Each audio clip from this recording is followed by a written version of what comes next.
Welcome Welcome, to Shade and the City. City. I am your girl, Treese. It snows. And today we are jumping into our Married at First Sight. It is season 16, episode 8, Poised for Battle. Aha, I am back on it. So if you have not already, Shade Squad, please make sure that you hit that like button. And that subscribe button. And y'all, it's called Poised for Battle. I'm going to say it's giving Alyssa 2.0. But, we'll get into that. So, yeah, let's get into it and let's get shady.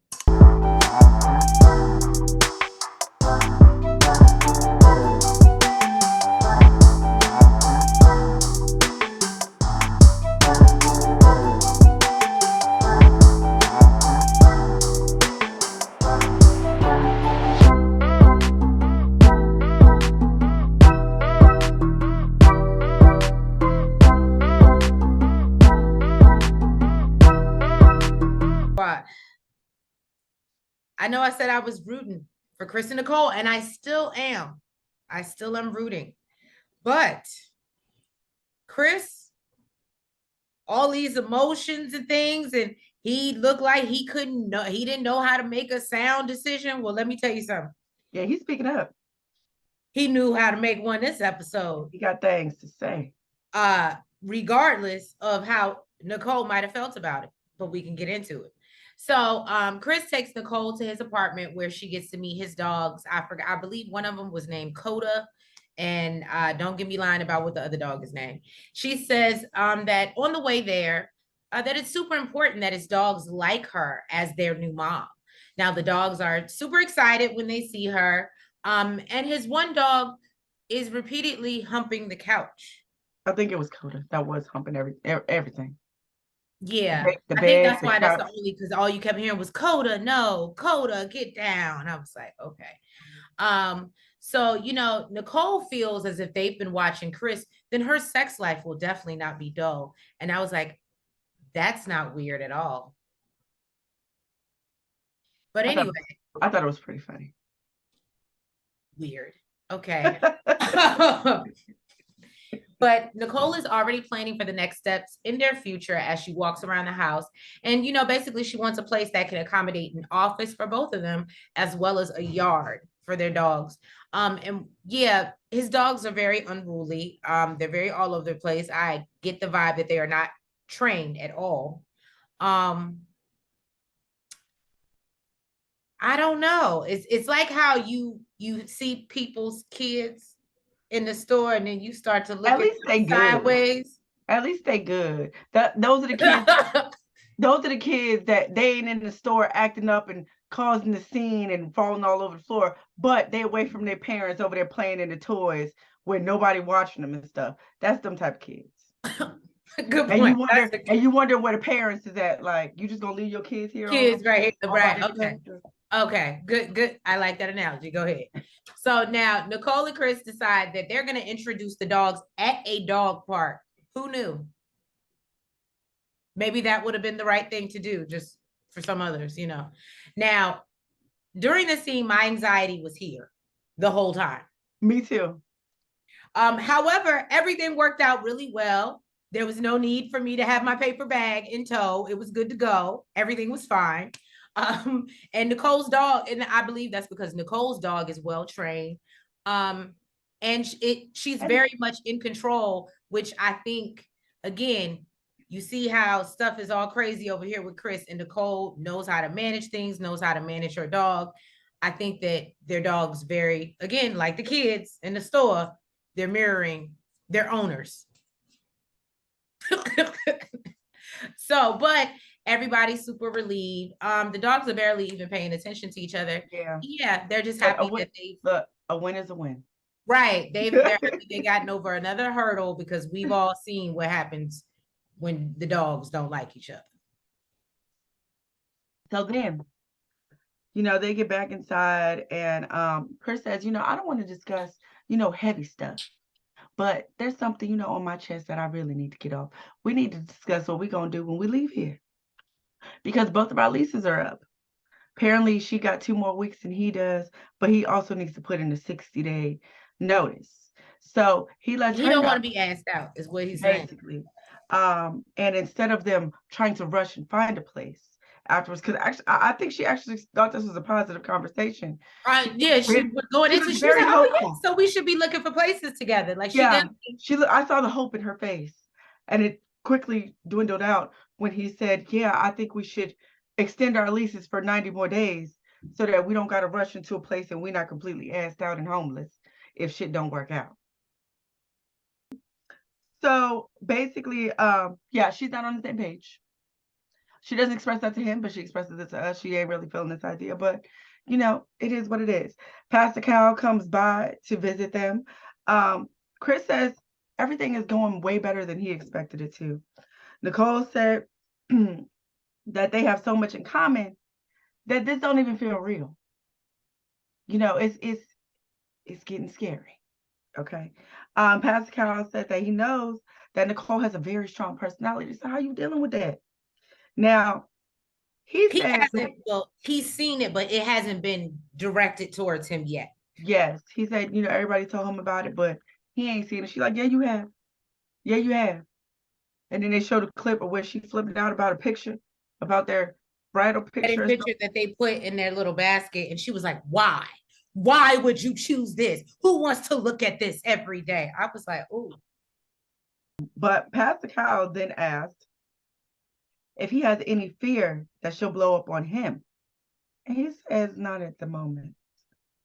So you He keep should on be. I was gonna say, you keep on popping up with all this BS. You best be worried. That's what I'm concerned about, because she's Mhm. holding her tongue right now because she doesn't want to scare him. She And the does let problem him is when know. she goes off, she's gonna go off. And 'Cause she it's going to bottling scare him. she bottling it up right now. Yeah. I guarantee you that whole dog thing gonna come up too. I bet you. I bet you. So she let him know that, he'll have to hear her complain, every now and then, because that's who she looks to for comfort. And to make her feel better, that's what he's good at. He says that he was previously walked all over. It's not a secret, but he's learned to open his mouth and speak his mind, and that's what he's doing. And that's what he did. And he let her know that they should be extending their lease for 90 more days. I guess this would have been a situation where he wouldn't have spoke his mind before. No, 9 months. 9 months, yes. Oh, I said, oh, my fault. I said, yeah, 9 months, yes, extended for Because 9 months. even Pastor Cal thinks this is crazy. He's like, no, absolutely not. Why would you do that? Why would you do that? And doesn't agree. And basically, Chris says, Nicole I doesn't agree. respect. He says, I respect your opinion, but this is what we're doing. And yeah, he got balls out of nowhere. I don't know what happened. I don't know where it came from. I don't know. Right. They grew overnight, apparently. But Nicole says that, she didn't say this to him, but she said in a confessional, she don't agree, but she don't want to rock the boat. She feels that this is not something worth arguing over. So she's just, Well, and I like what she said. She said, we got married at first sight to date each other. Because that's basically what it is. We married, living in 2 separate houses, so we dating each other. well, basically Pastor Cal asked if anybody used the L word yet. And they said no.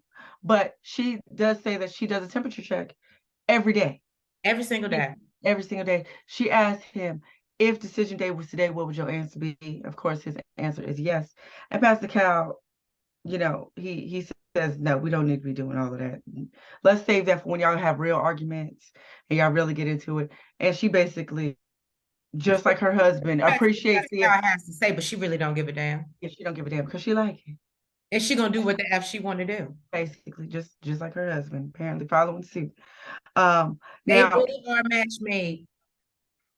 I'm not gonna say, yeah, they got so much in common. right. Okay. Now we did find out that they have become intimate. Yes, they did consummate the marriage. Yes. And look, Pastor Cal, he always want all the details. He was like, was it an equal initiation? She was like, it's fresh, it's new, okay, but we can get back to it if y'all scurry on up out of here. But Pastor Cal, he wanting all the details. It brought them closer. I think both of them been waiting for a while, so regardless, that was gonna happen. Well, it had been a year for her and longer for him. But it doesn't surprise me. I'm just surprised they waited this long. So I guess kudos.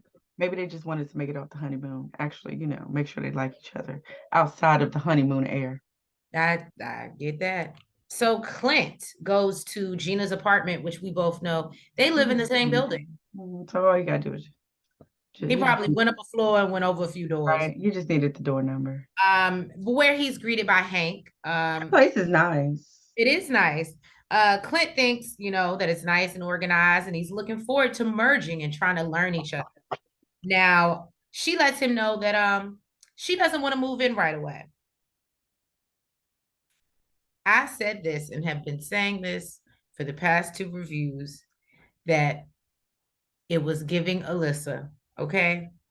And she was going to milk this and, oh no, and I just don't feel comfortable. And I just think it'd be better if we live in separate spaces, but we can still be married and try to work on it. I get what you're saying, but I genuinely feel no one can ever give Alyssa. Alyssa was on a whole She's level. close. She was on a whole nother level. I mean, She was, but she's close. Cause she hit us with the tears too, like she was a victim. Now, she said she's not seeing the progression she would hope for as far as physical and a romantic attraction, and things living together would just make things worse. So Clint tells her, but this is a marriage, and sometimes you have to be uncomfortable to get to the bottom of things. And basically, that's what they signed up for. So he wants to stick it out and see what happens. He's even open to the point of, if I need to be in one bedroom and you can be in the other, but whatever it is, he wants to make it work. Like, he keeps putting himself out there. Yes, I didn't know they had 2 bedrooms in the place. They got a 2 bedroom. They all do? Is that normal? They all do? Oh, I didn't know that. Mm-hmm. And I think they do it on purpose. So if it's the fan, they can separate. Mm-hmm. Okay, all right. So Gina says that, she's uncomfortable moving into the house with him, and basically shuts him down again. So then they sit down with Pastor Cal, and he's trying to figure out what happened between them. Gina explains the whole athletic slender comment. I'm not going to deep dive into that. We've been through that. We've beat the horse for the last 2 reviews, okay? But basically, it's hard for her to move on from. Now, Clint says he apologized. That's not even in his vernacular anymore, okay? I said, go ahead, Clint, with these big words. However, he brings up her using the word ginger and how that was offensive to him. But, him pointing out weight is different, according to her. Yeah, she says that's an accusation and not a fact.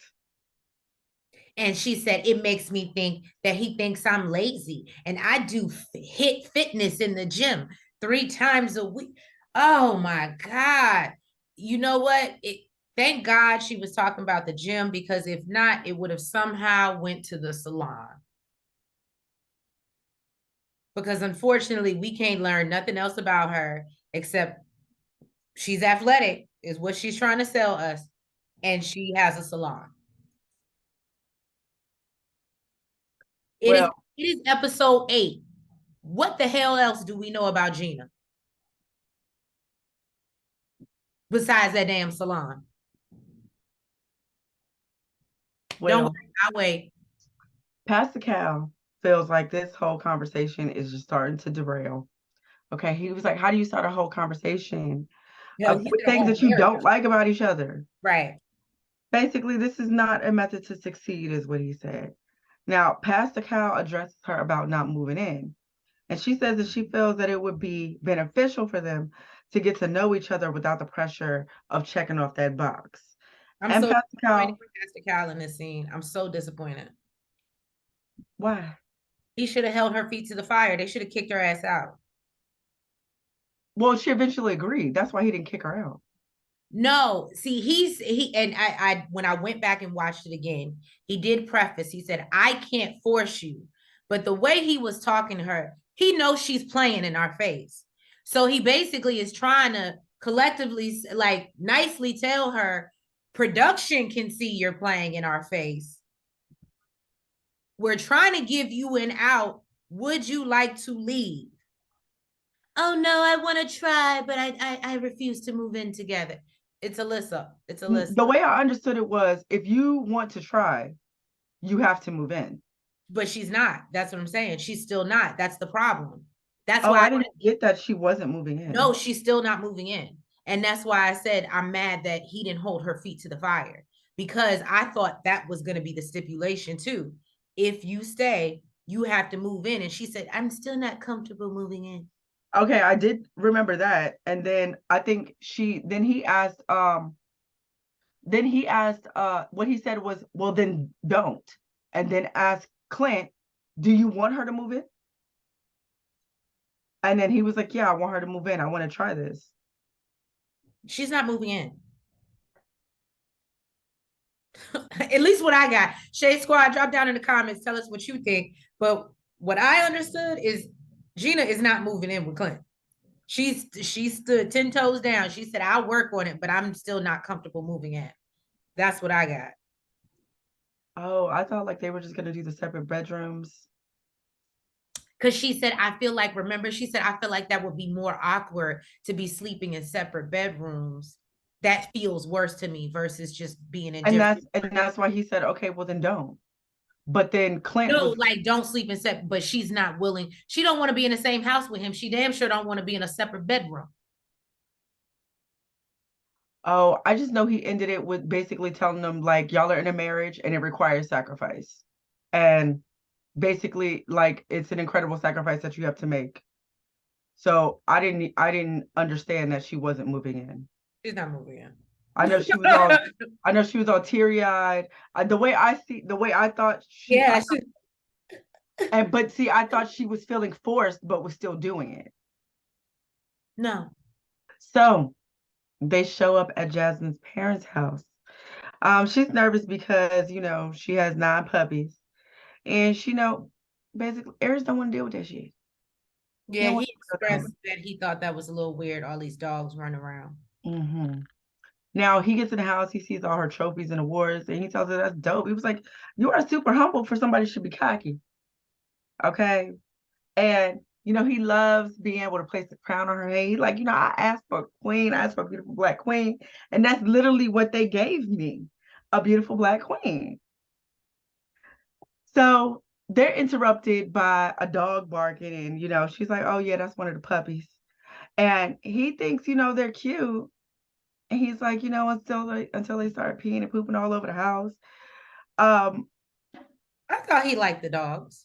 He did. He liked the puppy. Yeah, no, when he saw the big dog, he was a little turned off. Yeah, she was like, well, this is the one that's coming with us. This is Duchess. She the mama. And he was like, oh, well, if we was bringing one of these, like one of these puppy size, then they can sleep in a bed with us. But like, basically, don't expect that for Duchess. Okay. And I hate to say it, but they don't need nothing sleeping in a bed with them at this point. They don't. They probably got a whole barricade between them. Huh? They probably got a whole barricade between them. Basically, and she says that, him loving on the puppies, she thinks it's super cute, it's making her more attracted to him. And, she's worried because she knows she falls in love easy, but this Negro don't. And she just worried, he gonna be a heartbreaker, so take. You mean don't or at all? What? Fall in love because he ain't never been in love. I guess you don't.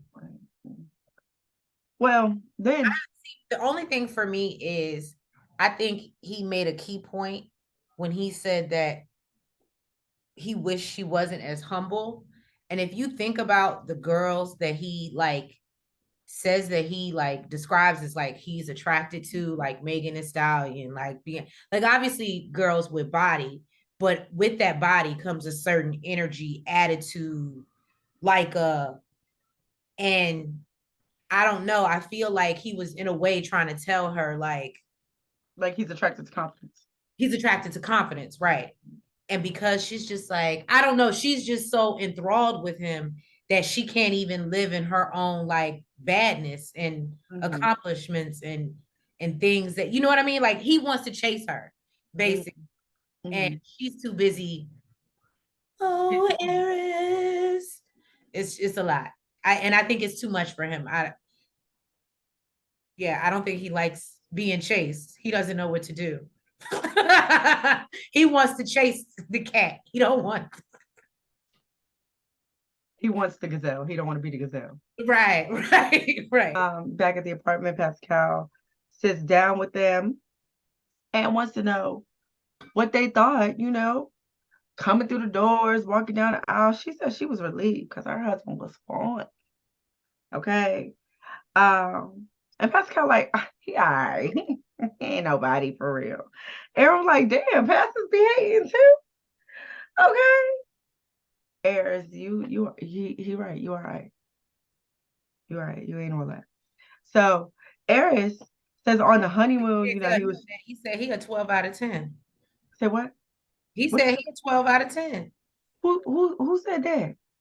Aaron said that. He said my wife views me as a Oh, that's what I see. I said who said that? 12. Eris didn't say that. He said his wife. Jasmine didn't deny it either. She agreed. That means Jasmine said it. Okay. Ain't nobody else saying that. So Eric says on the honeymoon he felt stressed because his wife is super attracted to him and he's just not on the same level. He does say that she's physically attractive, but he's not attracted to her. She's just not his type. And it seems like maybe he already mentioned this to her because she actually joined in and followed up with that. So maybe they already had a conversation with it. Now she says, of course, she wants her man to be attracted to her. Like, she feeling a little type of way because she want her man to desire her and want to rip her clothes off, she said. First of all, boo, when he was talking about ripping your clothes off, you didn't want to have that conversation. Now you want your clothes ripped off? I'm just saying. And he says that he felt that kind of vibe on the honeymoon, which is why he felt kind of guilty. And he says, with the whole Jamaica vibe, normally, with the secluded shower and the balcony, he would have been trying to make a whole R&B video. So now, since he wasn't on that type of vibe, he felt like something wrong with him. And Pascal like, boo, you just thinking too much into this. Like, I'm sorry. I already said this. They hooked him up with the wrong person. Him and Kirsten would be perfect. Oh, when I said that, you said no. Well, I say no because I still want to like her, but her personality is going down the drain too. So, well, don't do that to Kirsten. Don't do that to Kirsten. Okay. Her personality is just as bare as that apartment, but we'll get into that. I think that's an Airbnb, boo. I think that's an Airbnb. They have more in the Airbnb than that. Talking about a minimalist. Girl, you ain't even got a nightstand. You better stop it. Anyways, he does say that, they have their little intimate moments, they hold hands and they, do skin to skin, like when they're out to dinner and stuff like that. And it feels real natural. And Pascal's like, okay, that's big. That's a huge thing. You know what I'm saying? Basically, we can grow from that. Basically, you need to get out your own mental and get back into the game, homie. Get into this process and build from that. So Pastor Cal asked Jasmine to let him know what she likes about Eris. She says she likes his honesty, work ethic, always striving for more, and he makes her feel comfortable. Now, he says that it makes him feel good, like he's doing something right. Eris said that he likes, she works with kids. He thinks that's super awesome, and he loves how close she is with her family and that she's a go-getter. I'm gonna stick a pin in that. Now he says that I didn't think that was it was sweet, but it wasn't very deep. Not at all. It was super surface. Surface. Now he says that, he was like, I told her, if we were ever to have kids and I became terminally ill, I would die peacefully knowing that the kids are in her hands.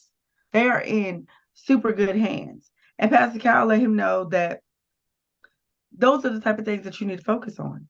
okay, and fall in love with who she is. But she wants to be seen for more than her value. Like she said, she want to be desired, okay? She wants you to rip her damn clothes off.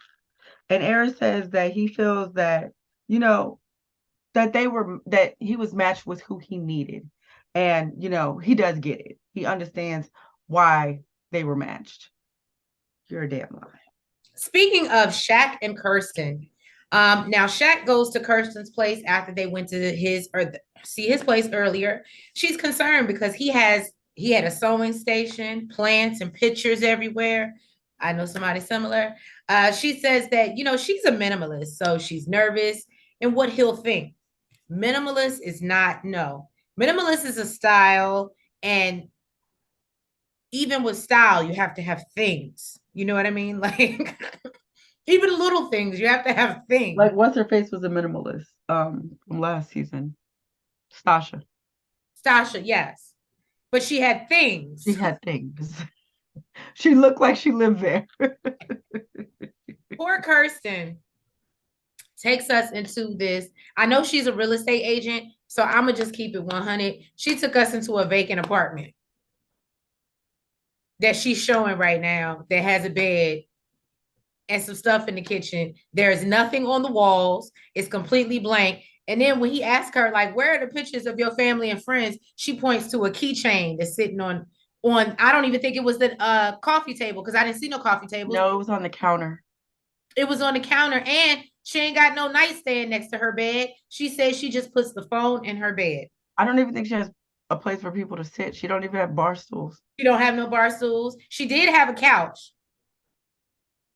Again, it looked very much staged for somebody to come in, walk around, and leave.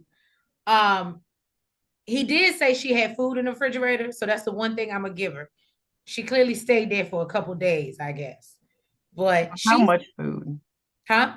How much food? He said he saw some spinach and some chicken or something.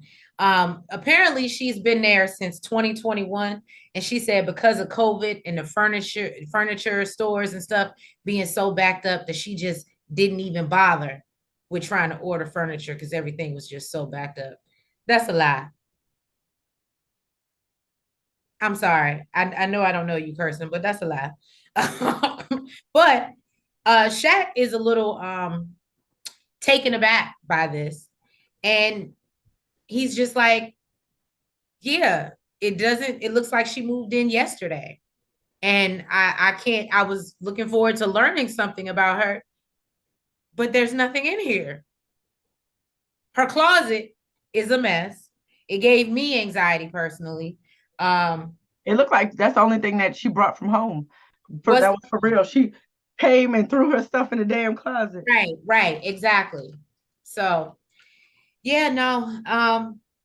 And he said that, you know, he's horrified. The fact that none of your stuff is in there, the least you could have done was organize the one thing that you put in there.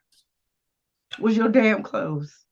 That's why I said I don't think she lived there, which makes it even worse because then it gives me vibes like you don't want her to know where you live, or you don't want him to know where you live for real, for real.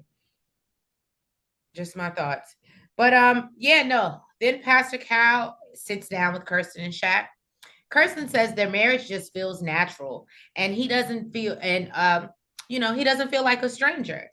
And he asks how their honeymoon went, and she brings up their debate about his humor. I loved when Pastor Cal called her out. Because she was like, you know, I just think that there's a time and place to be funny and be humorous. And he tells corny jokes. And Pastor Cal was like, so what?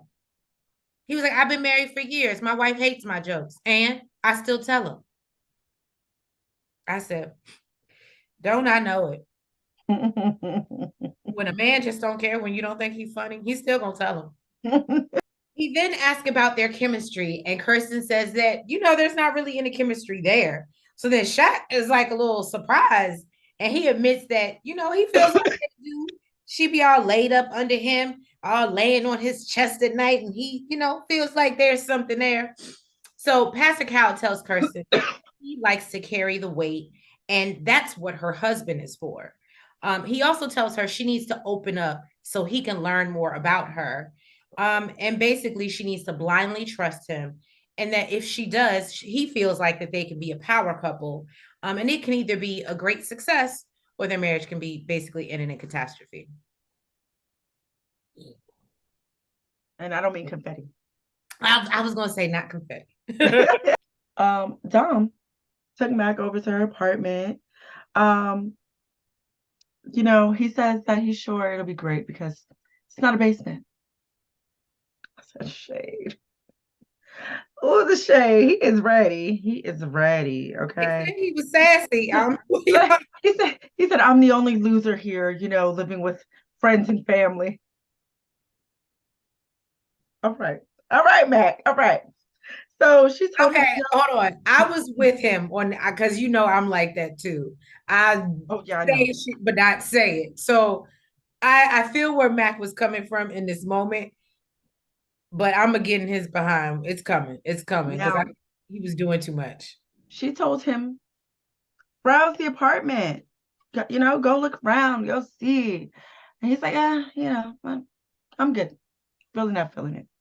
And she got a Both little upset. petty. Huh? They're both petty. They're both super petty.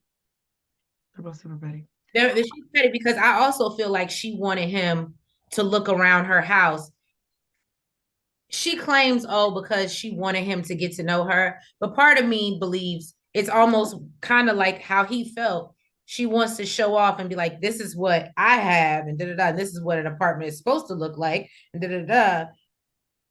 It was Mm-hmm. She says that it made her feel like he didn't really want to be there. Now, because he didn't. basically, she's like, okay, well, you know what? I'm gonna just hurry pack up and get the hell out of here because he's giving, the vibe that he don't want to be here. And then she's like, maybe I shouldn't pack up at all. Jesus, why? So leaving her place, Max says, I liked your place. She's like, oh, well, did you? Because, your energy wasn't given that. It was given you really didn't want to be there. He says, yeah, you know what? You're right. Because it seemed like one thing after another is one thing after another that you don't like about. And he says, there's one thing that he's not getting in this relationship that he wants, because she's constantly talking about what she want, and she ain't getting. And he says that he wanted to bring his dogs. But, they get on the furniture, they do shed. And from her perspective, that's not something she's comfortable with. And she says the way she feels about the dogs, is like, you've been here for 5 months. You ain't have your dogs. You ain't bring them then. Why you want to bring them now? So it wasn't a big deal to you then. Why is it a big deal to you now? So Mac, oh my goodness, he's like, oh, so I don't care about my dogs. So now I don't give my dogs. Okay. I was with Dom on this one. You've been without the dogs for this long, and now when you live in a basement, ain't got nowhere to go, but you think about coming up in my house. Now you want to get your dogs? What he said was that, he was living half his time in Michigan, half his time in Tennessee, and he didn't want to move his dogs all over the place and decided that it would be better to bring his dogs when he had an apartment or a house to bring them to. And then she brings that up as well. Oh, so you're in between.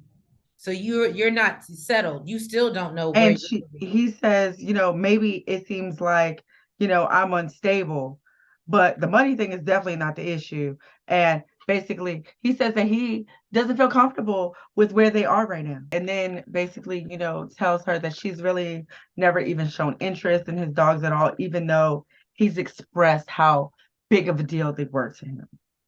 Why is this the first time we're hearing about the dogs? Chase Squad, anybody? If these dogs were so important, we knew about Gina's dog, we knew about Chris's dogs, Nicole's dogs. I didn't even know Mac had damn dogs until this episode. And apparently they're very important to him. Mac is moving the things into the bedroom, and he asked Dom if her bag was going in there. She goes, I'm really not sure.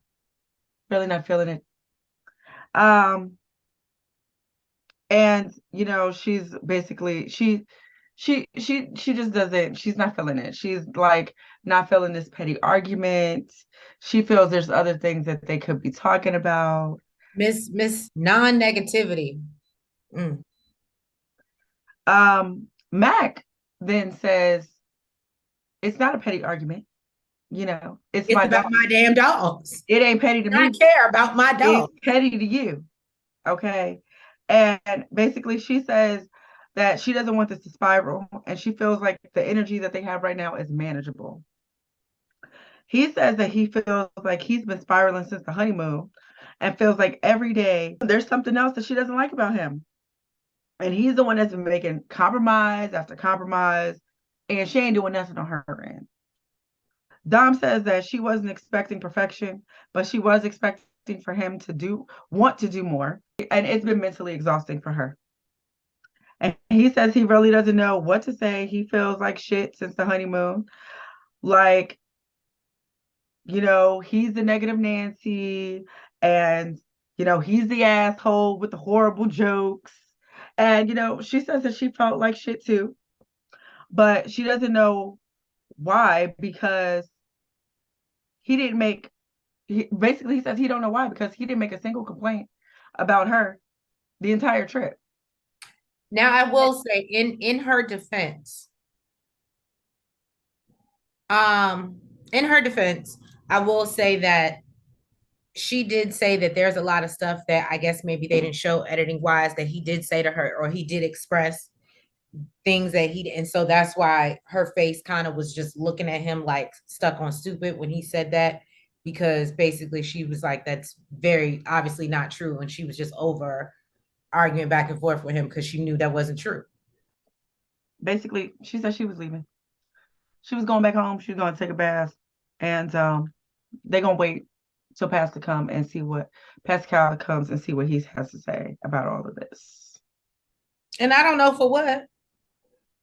What you mean? I think they already decided what they wanted to do. I don't think Pastor Cal can. I think Dom has her mind made up, in my opinion. So Dom does return to the apartment. And obviously they haven't spoken since the argument. She said, she's not here for energy, or I'm not here for his negative energy or his lack of adventure. Pastor Cal comes in and she's ready to address him. Okay. Poised for battle, as he says.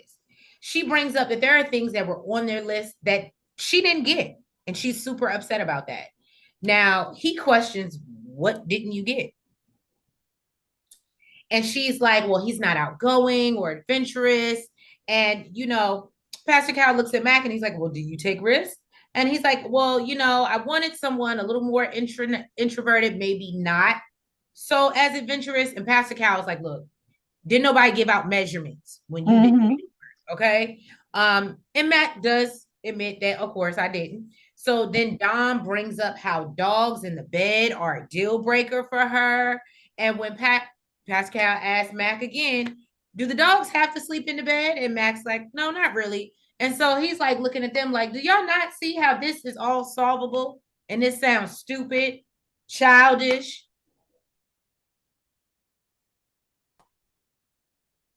But Dom is on her high horse. She feeling away. So basically she thinks that they're polar opposites. And Pastor Cal says, well, if that's the case, then basically y'all both lied when you did your little application. He breaks down what they both asked for. Again, she was looking for someone older, more stable, while he was looking for someone outgoing to pull him out of his shell, build a family, and enjoy a life together.